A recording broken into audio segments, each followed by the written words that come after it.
Hello guys, आज हम करने जा रहे हैं issue of shares at pro rata basis. Pro rata कब होता है? जब जो पब्लिक है, जितने कंपनी ने शेयर ऑफर्स किए होते हैं उससे ज़्यादा अप्लाई कर देती हैं। ये किस केस में होता है? मेनली जब हमारी कंपनी की रेपुटेशन अच्छी हो, लोग खरीदना चाहते हैं हमारी कंपनी के शेयर्स। ठीक है, तो हम क्या इसमें क्या है, when share applied by public more than share offered. ठीक है, पब्लिक ने ज़्यादा अप्लाई कर दिए और हमने कम ऑफर किए कंपनी ने। This is called over subscription.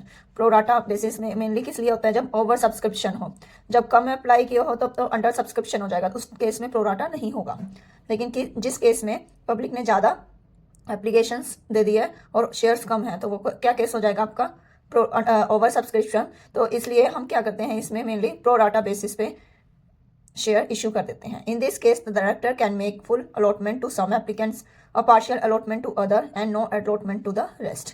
तो ये इसमें क्या होता है, 3 तरह के होते हैं। जिन्होंने अप्लाई किया, एग्जाम्पल जैसे 5000 वालों को 5000 दे दिए, 10,000 वालों को 4000 दे दिए, ये होगी हमारी पार्शियल अलॉटमेंट। और 2000 वालों को हमने हाथ जोड़ दिए, मना कर दिया कि हम नहीं दे सकते, हमारे पास शेयर्स खत्म हो गए हैं, जितने हमें ऑफर किए थे सारे हमने क्या कर दिए हैं, इशू कर दिए। ठीक है, क्लियर हो जाए प्रोराटा होता क्या है। Preeti and company limited was registered with an authorised capital of ₹10 lakh divided into 1 lakh shares of ₹10 each. The company offered 60,000 shares to the public, which were payable ₹2 per share on application, ₹4 share on allotment, and the balance when required. Application for 92,000 shares were received, on which the director allotted as follow. Application for 40,000 shares full. Application for 50,000 shares 40%. Application for 200,000 shares nil, as 1,72,000 was realized on account of allotment money, excluding the amount carried from the application money. Show the journal entry recorded the above.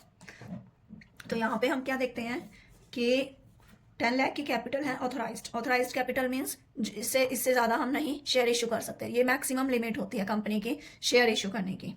तो उसको divide कर दिया, 1 लाख के shares हैं जिसकी 10 each value है, हर share की value कितनी है, 10। ठीक है, कंपनी ऑफर्ड 60,000 शेयर। अब 1 लाख शेयर्स ऑथराइज्ड हैं, ठीक है, जिसमें से कितने कंपनी ने शेयर ऑफर किए हैं, 60,000 to the public, which were payable ₹2 per share on application पे ₹2 है और 4 पर शेयर ऑन अलॉटमेंट पे 4 है, and the balance when required. और बैलेंस कब वो करेंगे, जब उन्हें रिक्वायर्ड होगा तो वो तब मंगवा लेंगे। तो अभी क्या मंगवाया है उन्होंने, एप्लीकेशन पे मनी और अलॉटमेंट पे मनी। और application for 92,000 share were received, मतलब 60,000 ऑफर किए थे कंपनी ने और 92,000 की एप्लीकेशन रिसीव हो गई पब्लिक से। ठीक है, तो डायरेक्टर ने कितने अलॉट किए, 40,000 शेयर्स फुल। 40,000 शेयर जिन्होंने अप्लाई किए थे उनको फुल दे दिए। ठीक है, कि आप 40,000 के आपको पूरे मिल जाएंगे। 50,000 शेयर 40%, जिन्होंने 50,000 अप्लाई किए थे उनको 40% दे दिया, जिसका 20,000 हो गया। 2,000 शेयर नील, उनको मतलब रिजेक्ट कर दिया। ठीक है, कि मतलब हम नहीं दे सकते, अब हमारे पास शेयर्स खत्म हो गए हैं, तो आप अपने पैसे वापस ले लीजिए। ठीक है, तो करते हैं, लास्ट की लाइन है ये, हम बाद में पढ़ेंगे, ये बाद में काम आएगी। ठीक है, तो अब हम देखते हैं। तो सबसे पहले फर्स्ट एंट्री होगी, इसकी क्या होगी, पैसे आए हैं। ठीक है, मतलब फर्स्ट एंट्री में पहले रिसीप्ट की एंट्री होगी, अदरवाइज दूसरे उसमें जो भी हम एंट्रीज करेंगे अलॉटमेंट शेयर्स की, कॉल्स की, उसमें क्या होगा, पहले ड्यू होगी, फिर हम अमाउंट रिसीव करेंगे। लेकिन यहाँ पे सबसे पहले क्या हुआ, एप्लीकेशन रिसीव हुई है, पैसे आए हैं, तो उसकी एंट्री क्या, 92,000 शेयर्स की एप्लीकेशन रिसीव हुई है। एप्लीकेशन मनी है आपकी ₹2, तो 92,000 into 2, bank account debit, 2 share application account. तो ये इसको मल्टीप्लाई किया 92,000 को 2 से, कितना आया हमारा, 1,84,000, इतना हमें अमाउंट रिसीव हो गया। ठीक है, अब उनको कैसे, प्रोराटा बेसिस पे यहाँ पे किया हुआ है। तो यहाँ पे हम एक वर्किंग नोट में एक टेबल बना लेते हैं। ठीक है, जिससे हमें इजी रहेगा आगे क्वेश्चन। यहाँ हमने फर्स्ट कॉलम में लिख दिया शेयर अप्लाइड, सेकंड में शेयर अलॉटेड, थर्ड में रिजेक्टेड, और फोर्थ में एडजस्टमेंट इन अलॉटमेंट या कॉल्स। अगर कॉल्स होता तो हम ऑब्लिक डाल के कॉल्स भी यहाँ पे लिखते, लेकिन यहाँ पे अलॉटमेंट तक ही है तो हमने अलॉटमेंट वर्ड यूज किया है। तो कितने 3 कैटेगरीज में यहाँ पे इन्होंने शेयर अलॉट किए हैं। 40,000 वालों को फुल मीन्स 40,000 उनको अलॉट हो गए। अप्लाई कितने किए थे, 40,000, और अलॉट कितने हो गए, 40,000 फुल। रिजेक्टेड हुए नहीं, कुछ भी एडजस्टमेंट हुआ नहीं, तो उनको फुल के फुल मिल गए।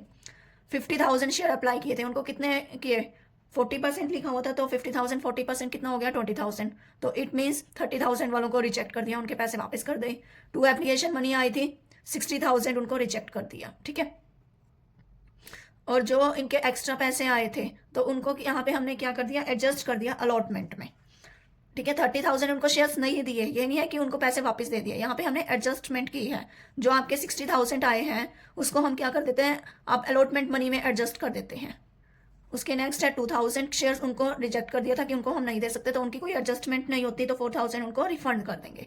ये इनका 60,000 यहाँ पे अलॉटमेंट, जब उनकी अलॉटमेंट ड्यू होगी तो आप उसको वहाँ पे एडजस्ट कर लेंगे, वहाँ पे आपको पैसे कम पे करने पड़ेंगे। ठीक है, तो अब यहाँ पे क्या हो जाएगा, हमारी एंट्री क्या होगी, अब यहाँ पे हम ड्यू की एंट्री करेंगे। Share application account debit to share allotment to share capital to bank. Capital कितनी, जितने हमने ऑफर किए थे उतने, ये इतनी हमारी ड्यू बैठती थी 1,20,000, और जो हमने एडजस्ट किया अलॉटमेंट में, ये हमने पीछे टेबल में देखा था 20,000 उनको शेयर इशू किए थे, 30,000 की जो आई हुई थी उनका एक्स्ट्रा अमाउंट 60,000 उसको हमने कहाँ कर दिया, अलॉटमेंट में एडजस्ट, तो 60,000, और जो बाकी के 2,000 थे उनको रिजेक्ट कर दिया, तो उनकी कितनी रिफंड मनी में थी 4,000, तो 4,000 उनको वापस कर दिया, रिवर्स एंट्री हो गई बैंक।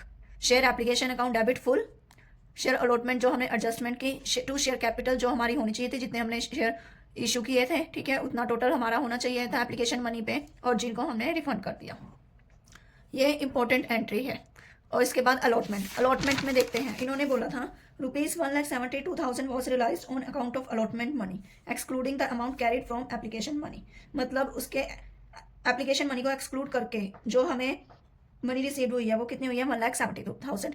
तो अभी हम देख लेते हैं टोटल अलॉटमेंट मनी ड्यू कितनी होनी चाहिए थी, 60,000 शेयर्स थे और 4 अलॉटमेंट उनका पर शेयर था, तो कितना हुआ 2,40,000 लेस एडवांस रिसीव हो गए थे हमें 60,000 जो हमने एडजस्ट कर लिए थे, उसको लेस कर देंगे, कितना बैलेंस ड्यू आ गया हमारा 1,80,000। इतना होना चाहिए था क्योंकि इतना तो हमने एडवांस ले लिया ना, अब दोबारा थोड़ी ना लेंगे। ठीक है, और लेकिन हमें अमाउंट रिसीव कितना हुआ है, यहाँ पे क्वेश्चन पे दिया हुआ है 1,72,000, तो कितना रिसीव नहीं हुआ, लेस कर देंगे 1,80,000 में से 1,72,000, 8,000 मतलब हमें रिसीव नहीं हुआ। कितनी अलॉटमेंट मनी थी हमारी 4, तो ये नंबर ऑफ शेयर्स निकाल लेते हैं, 8,000 हमें अमाउंट रिसीव नहीं हुआ था और पर शेयर अलॉटमेंट मनी हमारी 4 थी, तो मतलब 2,000 शेयर्स जिनको अलॉट हुए थे उन्होंने इतने मतलब 8,000 नहीं पे किए 2,000 वालों ने। तो हम आप यहाँ पे हमारी एंट्री क्या हो जाएगी, bank account debit to share allotment, ये जो हमने अलॉटमेंट रिसीव कर रहे हैं, तो जितना इतना अमाउंट रियलाइज हुआ 1,72,000 1,70,000। ठीक है, मेन इसमें यहाँ पे आपकी वर्किंग है, अगर आपको शेयर्स में ये आ गए, ये इजी है आपका एंट्रीज, कोई मुश्किल नहीं है। मेन है आपकी वर्किंग नोट, आपकी कैलकुलेशन, यहाँ पे आपको पता होना चाहिए कितने अलॉट किए हैं, ये बेसिक था प्रोडाटा का, इससे एडवांस हम आगे के वीडियोस में करेंगे। प्लीज़ अगर आपको ये वीडियो पसंद आई हो तो लाइक और सब्सक्राइब कर दीजिए मेरे चैनल को। Thanks a lot.